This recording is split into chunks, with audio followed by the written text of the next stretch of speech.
Welcome to Marina Diaries, a podcast by Aqueduct Marina.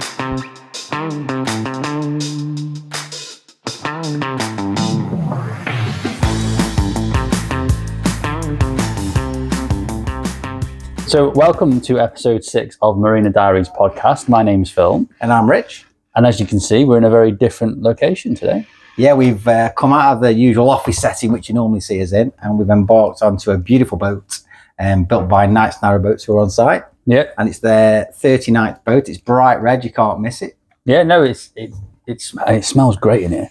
It's brand new, it's lovely. It's like a varnishy, sort of furniture smell, isn't it? And the new seats and that. And it is absolutely stunning boat, and it's a pleasure to do the podcast from here. Yeah. It sort of makes our normal office setting look a bit doom and gloomy, to be fair. It does. I mean, it's built by obviously Glenn Knight and Knight's Boat Builders. It's got Glenn's signature all over it. It's been sort of his design. This is what he would want from a boat.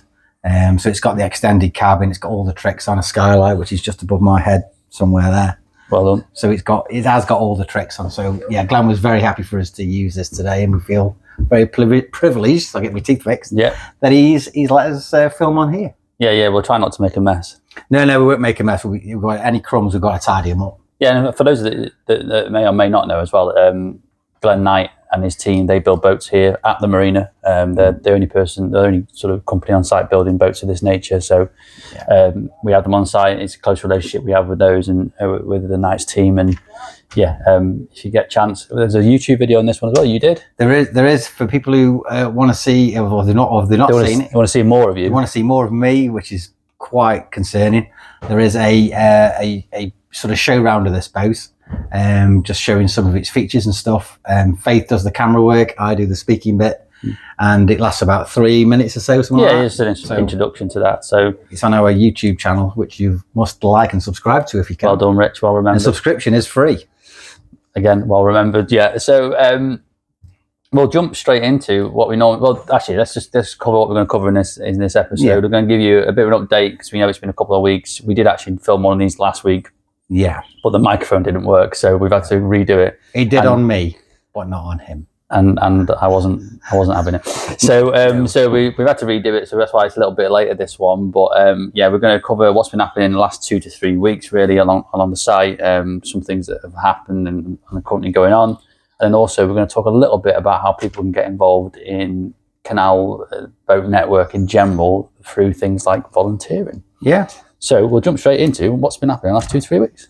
Well, the marina's really sort of picked up pace. Obviously, everybody that's watching this, sun's shining. You can see the sun is shining. Out the windows. That's not artificial light or anything. That's real sun, and the sun has really helped the marina sort of pick its toes up. It's always going to happen this time of year, but it's really hit with a strong pace. And it's across the whole marina. So there's been plenty of people coming down just to take the boat out for a short trip. The cafe's getting busier. The brokerage side of the business is really picking up pace. Again, it's normal for this time of year, but it's a range of boats that are just coming straight on. I'd love to say it's the videos I'm doing, which is helping themselves. Well, you do say that. Yeah, but I don't think it is. I don't think no. We've got some great boats on the market at the moment, which is good. Obviously, that's not all we do. If that's what you're interested in, then we've got that available. But there's been lots of other stuff happening. So because the sun's out, it's quite a good opportunity to talk about as well. We've got lots of scaffolding up at site at the moment. You might hear some noises in the background actually. Yeah. And that's because we're having solar panels installed on our main facilities building and on our workshop. So part of our plan to sort of reduce our carbon footprint, amongst other things, is that we're having these solar panel systems installed. They're going to sort of generate about 20% of our energy consumption on site, which means we can reduce that. And that goes alongside, we switched to HVO fuel on site as well for all our machinery and plant equipment, etc. last year. So all these things are sort of ticking off and reducing our carbon usage, which is good. And the sun's shining, so hopefully it keeps shining keeps shining after they're all installed as well. Yeah, it'd be a shame if it went dark. It would, wouldn't it? It probably will go like the cloudy after we've installed them, but probably, yeah. But no, it's an investment for the future. The long term. It's a big investment for the company, but we know it's the right thing to do, and ultimately it's one of those rare things. It's a win-win because it'll save us money long term, but also reduce our environmental impact. So that's been happening, or that is currently literally happening. You can just about see it out the window of this boat. Yeah. we've had some C&RT boats arrive, haven't we, as well? Yeah, we've had a wide beam arrive called Beale, which I went up to see with Alex, who's our manager of the sort of workshops and all that kind of boat services. And we went up there in December, just before he finished for his 3-week holiday that he normally takes every December. Yeah. And we went up there and we looked at this boat, and it's now arrived. And like I say, it's a wide beam. It's a working boat. I think it's a mid-80s. It's like, I'm sure it's 1984. Yeah, 8384. There's a little plaque on the back of it. So yeah, which for the people who normally watch this means the Pet Shop Boys and all that kind of thing. You won't remember who they are. Well, you might know the Pet Shop Boys, though. No, I was born in 1991. Wow.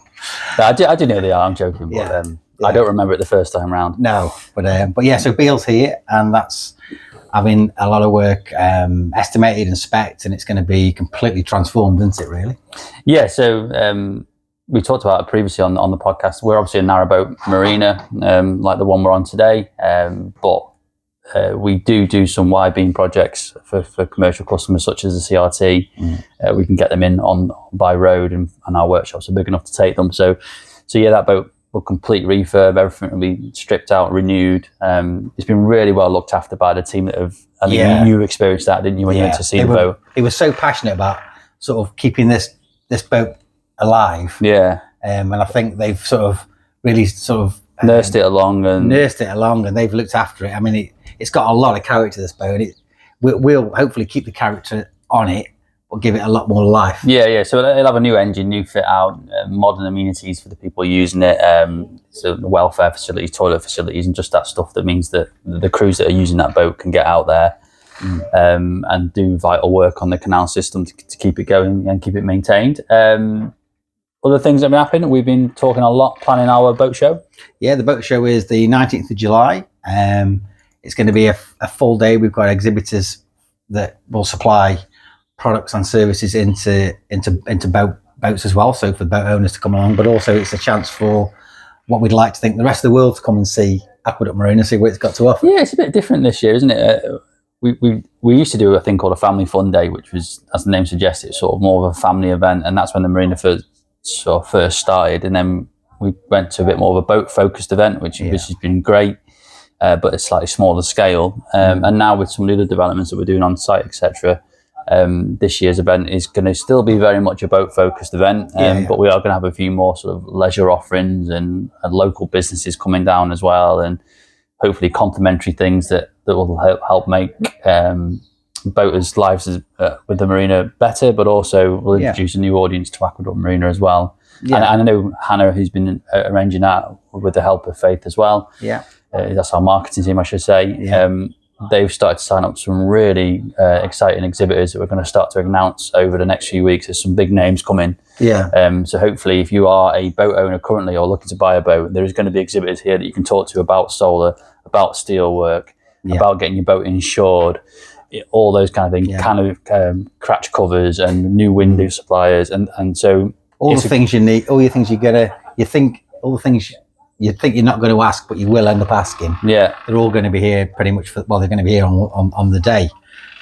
So it'll be a good day to come along, and all the boats that we've got on brokerage, which I think there's about another 5 or 6 coming into us over the next 2 weeks.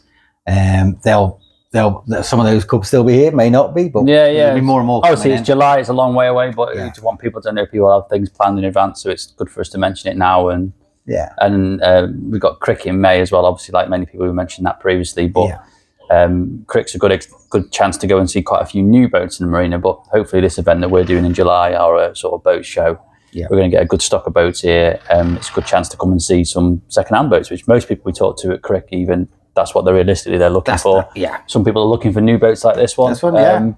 And if you want to buy a new boat, this is the one. This is the one. Ask for Glen. We have to say that because we're sponsored by Glen today. But we're not really. Champagne over there, which you'll find on the video. That if you watch the bonus, that's a bonus video. Do you reckon they'll miss it? No, not really. All right. He's got loads over there. Has he? Oh yeah.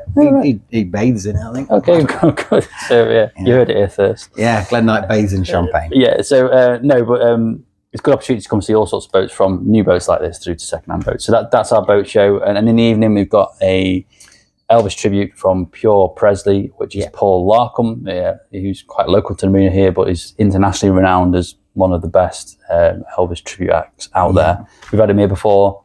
absolutely fantastic. Yeah. Musically funny as well. He does a bit of a stint on the mic as well. So he's got a boat, hasn't he? So we kind of put him. Yeah, we won't hold that against him though. No, we hold it against him. So, but we moor him just that way from where this boat is, and then he'll come out to a fanfare. It's sort of like he does. It's quite a thing. You've never seen Elvis emerge from a canal boat before. Then, it's worth that. Then it's worth the admission fee alone, isn't it? Yeah, which is very reasonable. Very reasonably priced. And there's only, I don't think there's many tickets left. No, there isn't actually for the evening, And you should say as well, the boat show in a day is completely free. Yeah, the boat show is free. So you can pull up, enjoy the place, have a walk around, explore the whole site, bring your dog, get it dirty. There's a dog wash, there's the cafe, there's loads of things that you can just come and have a look at and a walk around and sort of enjoy the day. It's not, like I say, even if you've got no interest in boats, you might not even want a boat. Just come and enjoy the marina and all it's got to sort of offer. And on the back of that as well, another thing we should mention, whilst the sun is shining and it's fast approaching because it's almost Easter. Easter is the Saturday sounds that you've been arranging with the marketing team. Yeah, Faith and Anna have done a great job. I mean, I big them up all the time because they pay me to. Yeah, but they're great girls. They pay you to. They pay me to. I'll be having words. And but we've got the Saturday sound. So there's, like we've said before, there's the 16 weeks of easy entertainment, I'd say. So it's from 3 to 5 on 16 Saturdays. We've got live musicians on. The first one will be Easter weekend on that Saturday. Yeah. I'm not too sure the artist, but I'm sure it'll be great. Hannah's taking care of it all. So if it's terrible, please write to Hannah. I'm going to say it's strum and bass. I think you might be right. Yeah, you're right. If I'm wrong, we'll just change it so that I'm right. Yeah, we'll dub that. But strum and bass. We've had 85 number one hits around the world. No, I don't know about that. But they'll be doing their show, if you like, from 3 till 5. And then, like I said, we've got Elvis on. And if you get an admission ticket for the evening, there's also, like, we have a fish and chip. You're onto that event. I was on about Saturday. You've merged two events I've into got Hungary, one. you see. Is that what it is? Yeah. I'm just thinking every Saturday, just to clarify, every Saturday from the 18th of April, I think it is. Yeah. Or sometime mid-April, check our website. Yeah, check our website, yeah. Through the summer sort of thing. We've got musical events on, and then we've got the bigger event on the 19th as well. Yeah. And if you're hungry at any other event, we've got the cafe on site. This is seamless. They do fish and chips. I think it's the excitement of a different location. It's made me giddy. Is it making you giddy? Well, I'm all right with it. I've got to get past you to get out as well. So it'll be cozy. Very cozy. Yeah. But yeah, so that's what's been happening the last couple of weeks. One of the other things we've got down here we've not mentioned actually, which is a bit more of a serious one. Is there has unfortunately been a breach on the canal, on the Mac Canal, I think it is, Canal, near Bosley. Now I know, just to give people an update, I'm sure some of you will be keeping an eye on it. The C&RT announced initially they thought it was about a 12-week project. It's not the biggest breach; it's more sort of a sinkhole, I think, in the bottom of the canal. But having said that, it's still 12 weeks. It's still going to cause an inconvenience to people. We'll keep an eye on that as well. We'll keep an eye on the website ourselves, and if there's any updates, we'll try and make sure you get them in future podcasts as well. But so that breach on the Mac Canal, hopefully they can sort that out. The breach on the bigger breach, which is on the Bridgewater Canal. There's no further updates on that. I checked their website again today. And at the moment, they're still saying that they're putting together a strategy to sort of overcome the issue. So again, if we see anything, we'll definitely let you know on those things. Yeah, it has. The Bridgewater one was a massive problem. That's all over social media. There's hundreds of hours of drone footage. The Macclesfield one kind of made the same kind of noise, if you like, but it is, like you say, it's more of a sinkhole. Yeah, it's still going to cause an inconvenience to people, but fingers crossed that they can get it fixed sooner rather than later, and people can start to enjoy boating on that stretch of canal again very soon. So that's that. But when we think about what's been happening the last couple of weeks, we were doing all this thing, it sort of led us on to think about those breaches and some of the boats we're doing for the C&RT, and where those two things sort of maybe come together to some degree, is it made us think about sort of how people can get involved in helping out with the Canal Network, with the Canal River Trust as well, which is of course a charity. And one of the easiest ways and most effective ways that people can get involved is through volunteering, isn't it? Yeah, there's a real good army of volunteers. I mean, I know the team at Middlewich that will also work the locks just up from us as well. They're all volunteers. Some people do 1 day a week, some people do 5 days a week. They generally kind of cover on the locks anyway, the sort of peak times of the day, so sort of like 10 till sort of 3. Yeah. And it's really just to aid boaters to get through. Not at speed, because you're only doing 4 mile an hour, but it just helps. It helps and it eases. And you know what? They do it because they enjoy it. Yeah. They're not doing it to make you move quicker. They're doing it because they really enjoy it. They love seeing the boats, have a chat to people.